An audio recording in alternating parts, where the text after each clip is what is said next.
Good afternoon, everyone. Dean here. I just thought I would come out on this exceptionally warm November 21st day here in Southern Ontario and talk to you about the shoes I wore last year.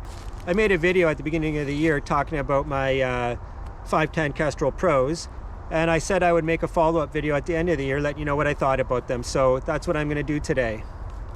I'll talk to you a little bit at first about the features. I'm not going to get really into depth about the technical aspects of it. I'll just tell you really quickly what the shoes are made of and kind of a few things, and then I'll talk to you about what I liked and what I didn't like about them. So these shoes are operate under a BOA system. So they have the BOA closure, which as you'll see is really just a real basic closure. It uses the knob system and a cable pulley that goes through and tightens it up. It also has the Velcro toe cup retention area too as well. So the BOA system itself, guys, is a really good system. It's if you've never used it and you're worried about durability, they're almost indestructible. And in fact, the BOA itself comes with a lifetime warranty, and in most cases the shoe will fall apart before the BOA system fails anyway. So so full marks for the BOA. The one thing about it that I really liked as well is the heel retention system. So they have a really good heel cup.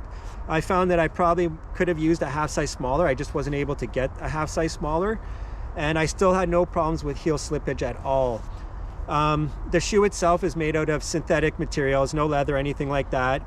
The bottom of the shoe, the soles are made out of what 510 calls the Stealth C4, and it's just a really grippy rubber. I mean, really grippy, guys. I can't really stress enough how confident I felt on rocks and stuff like that with the soles on these shoes. They are exceptionally grippy.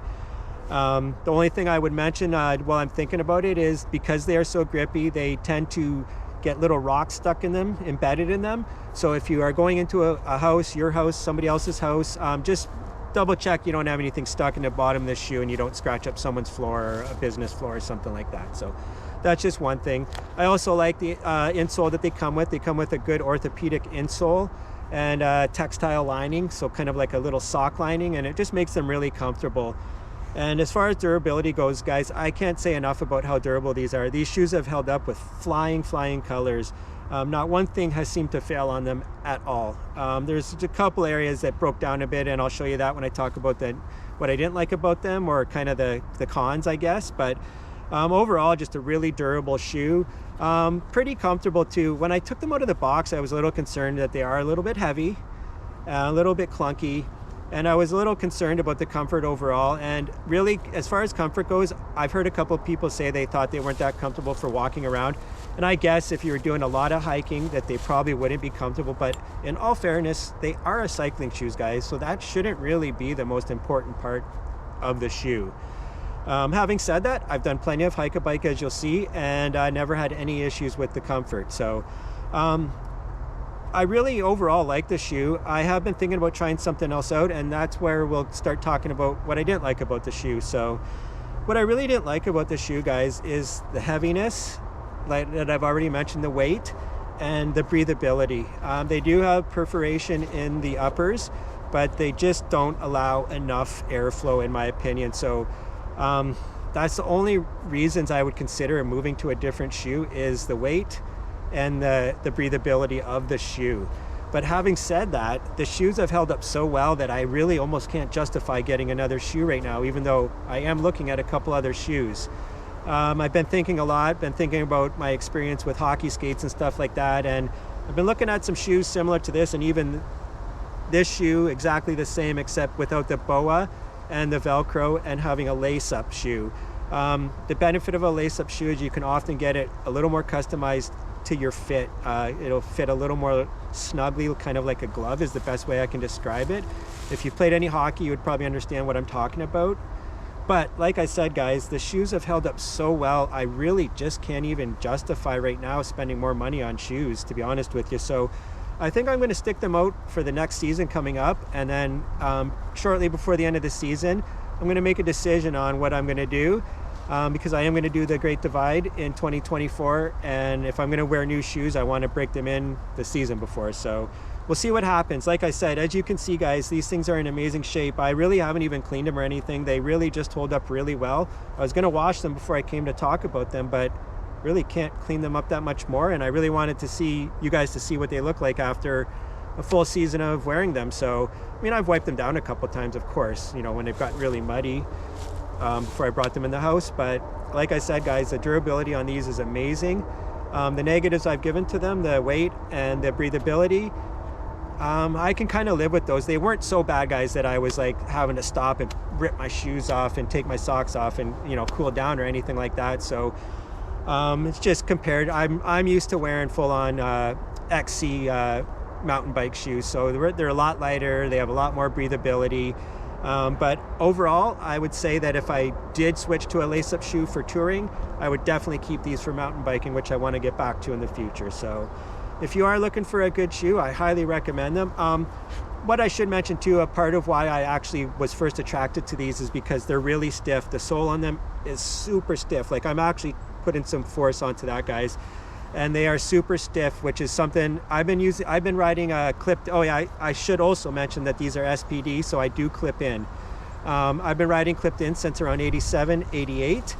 And that's just something I'm used to. So having a super stiff sole is something that's really important to me, because for me, the benefit of being clipped in is the power transfer into the pedals, and having a super stiff sole is part of that. So these have a carbon infused nylon shank that runs the length of the shoe, and it is really stiff. So that's probably part of what people are finding uncomfortable with the walking, but you can't have one or the other, really, guys. I've come to find if you're gonna have a really comfortable walking shoe, it's probably not gonna be as stiff and get as much power transfer while you're riding. And the whole point of a riding shoe is to benefit you when you're riding, really. So if you're doing a ton of walking off the bike, then you should probably just carry a spare pair of shoes. If you're doing a long tour, you should have room to strap a pair of shoes in a bag, on a bag, or somewhere. But if you're doing a lot of walking off the bike, then you should just bring a separate pair of shoes. It's really going to be a lot to ask of a shoe to do both, I find. So if you're willing to sacrifice the stiff sole for comfort, then by all means go with a less stiff sole with a different shoe for sure. But overall, I would say, if I don't really like putting numbers or, you know, out of 10 ratings on stuff, but I guess if I had to put a rating on these, I would give them an 8 out of 10. And the only thing that's stopping them from getting better is the weight and the breathability, in my opinion. So if you're looking for a good shoe, guys, I definitely think it's worth the money. They are a little expensive. They are right around $190 Canadian, so they're not super cheap. But one thing I'm finding in this sport of cycling, and in pretty much any sport I've done, you really get what you pay for. There's some areas where you can cheap out on stuff, you know, like with the camera stuff, some off-market GoPro accessories, you know, but even then you kind of get what you pay for too. So again, with shoes, they're something that you're going to have on every day, and they're really important. So if there's areas you're going to spend a little more money, like helmets, gloves, shoes, shorts, stuff like that, I would highly recommend investing some money in good shoes, guys, because they make all the difference.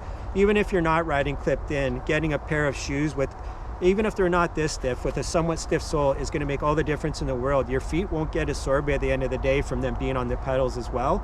So that's another thing aside from power transfer. So anyways, guys, if you have any questions about the 510 Kestrel Pros, or any comments or anything like that, I'd love to hear about it in the comments below.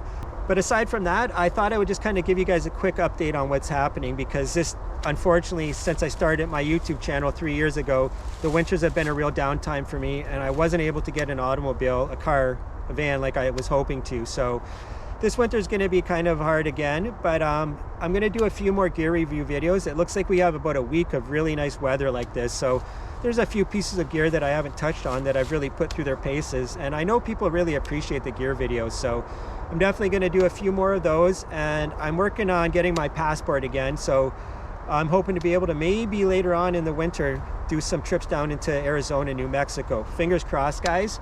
And something I'm really thinking about doing for this coming season to kind of, you know, get out there and do something other than cycling, which I've always wanted to do, is I think I'm going to try and get into some trail running, leading to some ultra marathon running. So stay tuned for that. Hopefully that happens. I got a couple buddies that are interested in doing it with me, so that would be another thing too. I kind of looking to do other things as well, so I can do things with other people and get out there and get more involved in groups that are like-minded with the things I'm doing. So Anyways, guys, I hope you guys are doing well and getting out there and doing something you love, and I'll see you in the next one. Cheers.